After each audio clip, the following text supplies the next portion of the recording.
This will be the second part of my backyard orchard tour, showing you some trees that were planted this season. The first up are these trees here. This is my stone fruit section of my yard. These trees were planted this past winter while they were dormant. I previously uploaded a video showing how these trees were planted. I also uploaded a video showing how I prepped this area for planting. If you've seen some of my other videos, you've heard me talk about the poor draining soil in my backyard. I had to do quite a bit of work to amend the soil and improve the drainage. I believe all the extra work will pay off and these trees will thrive in this area. These trees were all planted in high density 3-in-1 hole method.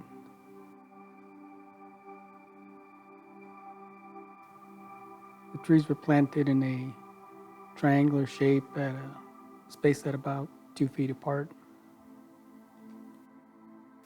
Here's what they look like now. They have all put on a good amount of growth. Some of these produced fruit. I thinned off most of the fruit off the majority of these trees so that they could focus on root development. On this one here, the Babcock White Peach, I allowed this one to sit a good amount of fruit. It's a mature tree, estimated to be about 6 years old. I allowed this one to sit about 20 peaches, and as you can see, there's still a few left on the tree. This tree is a heavy producer, so I did thin out a large amount early on. This tree started to flower in late February, and I harvested my first fruit in late June. This is a self-pollinating variety with a low chill requirement of around 250 to 300 hours. It's a white flesh, freestone fruit. It has excellent flavor. It's a sweet taste and very juicy. This next tree here is the Santa Barbara peach tree. This one started to flower in late March. Started to develop a fair amount of fruit shortly afterwards, but it lost all when they reached the size of about a pea. The tree is doing well though, so hopefully I'll get some fruit off of it next season. This next one here is my 4-on-1 grafted peach tree. The first to flower was the Desert Gold. Started to flower around late February. Shortly afterwards, the Mid Pride followed, and then the Eva's Pride followed after that. The Florida Prince was the only one that did not flower. The other grafts started to produce a small amount of fruit, but I didn't want to put too much stress on the tree, so I wound up thinning off most of the fruit and only allowed a very small amount of fruit to reach maturity.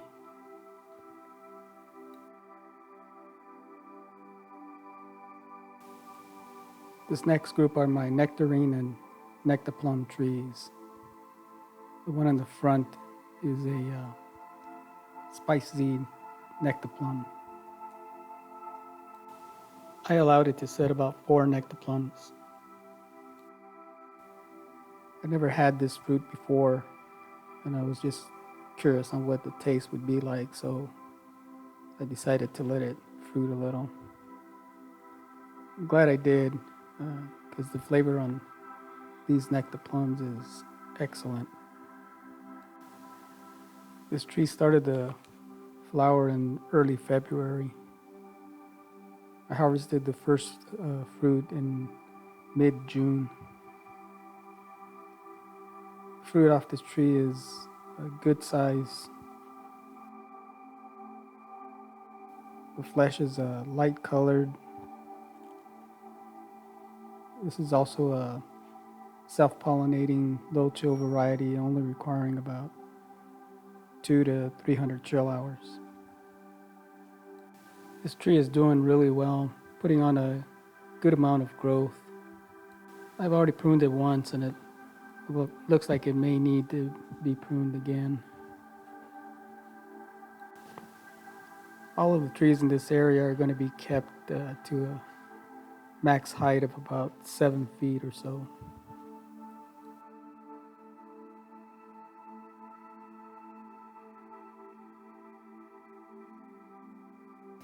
This other tree here started to develop some fruit, but lost them all before reaching maturity.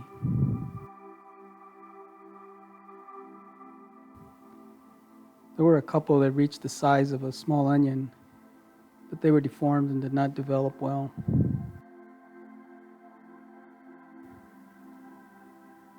This last year, this tree got hit really hard with a peach leaf curl.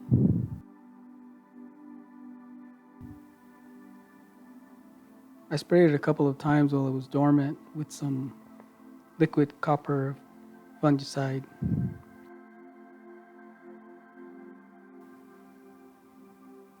As you can see, it's doing much better. However, it didn't set any fruit.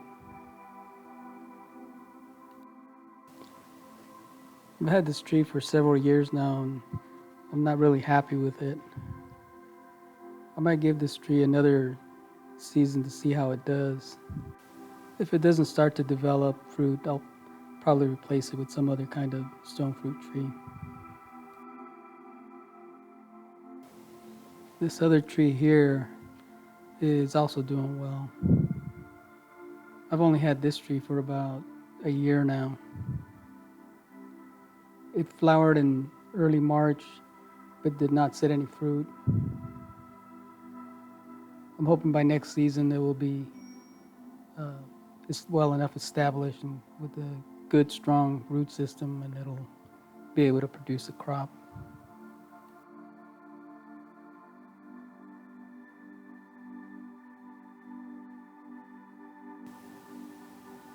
This next group here are my apricot and aprium trees. This one in the front is my Cot-N-Candy aprium. It didn't flower this season, but it did put out a good amount of growth. Hopefully next season it'll put out a good sized crop.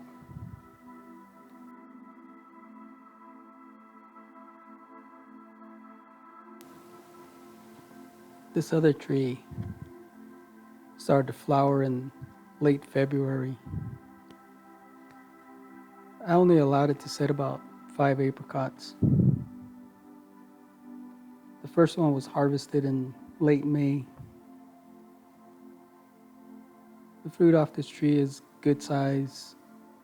The flavor is good, although not as good as the Blenheim apricot, which I'll show you next.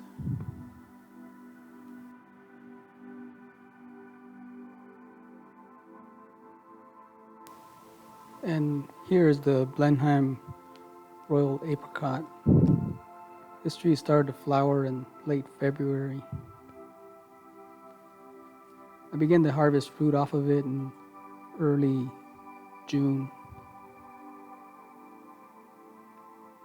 This is a mature tree estimated to be about 6 years old. It's at a large amount of fruit, so I thinned it down. I thinned it quite a bit, but still left about 25 or so on the tree. The fruit off this tree is excellent flavor. Next year I'll be leaving as many as I can on this tree. It's the best tasting apricot I've ever had, so I'm hoping for a bigger harvest next season. This next one I'd like to show you hasn't been planted in the ground, but it will be soon, so I thought I'd sneak it into this video. This is my little Miss Figgy tree. It's still in the planter, but it'll be going into the ground as soon as I harvest the fruit off of it. On a previous video, I talked about the possibility of leaving this one in the planter because of its low-hanging branches. I didn't want to put it in the ground and have the branches develop fruit that would be low and close to the ground where it could be easily accessible by snails and other bugs and insects. I thought by leaving it in the planter it would be high enough off the ground so the fruit would be better protected. Instead of leaving it in the planter, I decided to build this. It's a hexagon-shaped planter, but it doesn't have a bottom, so I guess it could be considered a raised bed of some sort. I think this tree will do better here. It will be about 13 inches off the ground. And the fact that it doesn't have a bottom, the taproot will be able to grow down as far as it can. The only restriction will be on the feeder roots up towards the top of the soil. They will be confined to the width of this frame, which is about 30 inches. That's much better than what it has now growing in this 15-gallon container. It's done well, and as you can see, it's put on a good amount of fruit, so it should be much better off growing in this frame. I'll be sure to post a video once I harvest the fruit and put it in the ground. Okay, back to the tour. These next trees are my cherry trees. That is a Royal Lee on the right and a Mini Royal on the left. They were planted in the ground just over 5 months ago.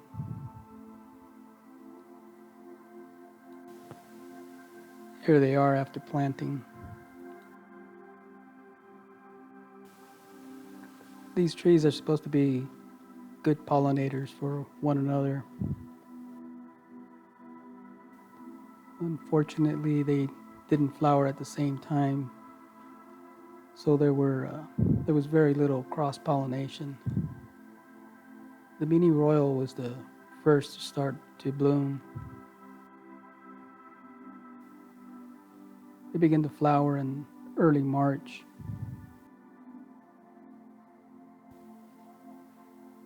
The Royal Lee didn't begin to flower for several weeks after that. By the time the Royal Lee began to flower, the Mini Royal was towards the end of its flowering cycle. The Royal Lee only produced a single cherry. It was good size with excellent flavor, and the Mini Royal didn't do much better. It only produced a couple of cherries. Here's a picture of one of them. From research I've done on these trees, it may take several years for them to sink and begin to flower simultaneously, or at least close enough to one another where it will allow for a good pollination. I purchased the Royal Crimson tree last year with the hope of using it as a sort of a bridge pollinator for these trees. unfortunately it died. I plan on purchasing one next season, so it'll be a while before I'm able to get a good crop off of these trees. This next group of trees are my figs. That's a Peter's honey in the front, an Excel in the back right, and a blackjack fig next to it.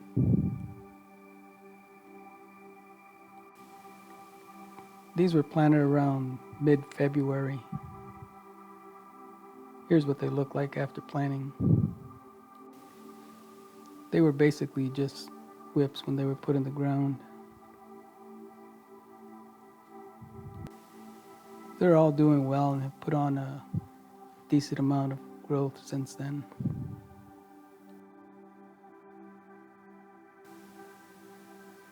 The Peter's honey in the front is the only one that has some fruit setting.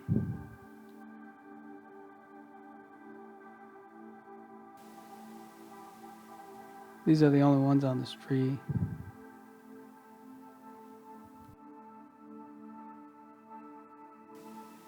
All of these trees are still really young, so it may be another year or two before they start to set out a good-sized crop.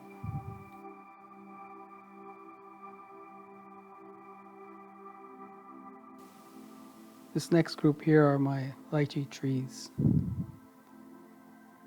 These were just recently planted in the ground less than a month ago.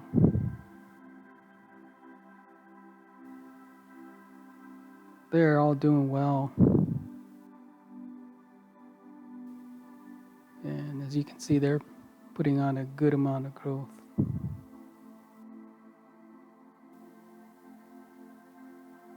These trees are about 2 years old. Both of these trees have flowered but have never set any fruit.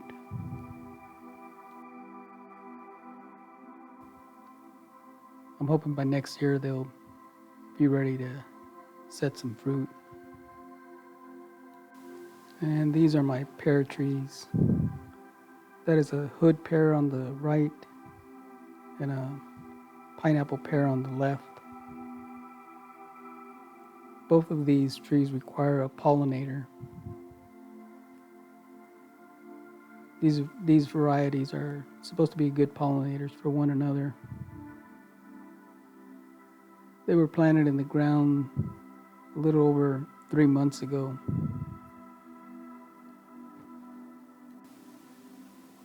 Here's what they look like shortly after planting.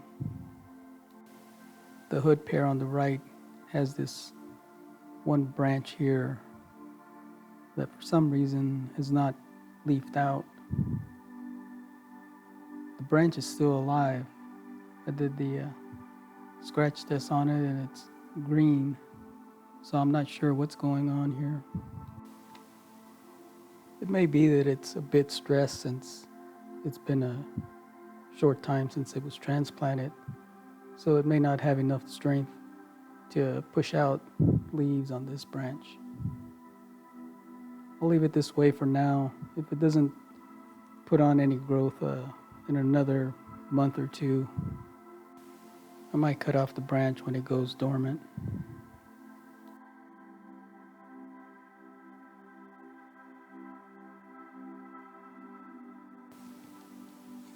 This last group here are my papayas. These are the red lady variety.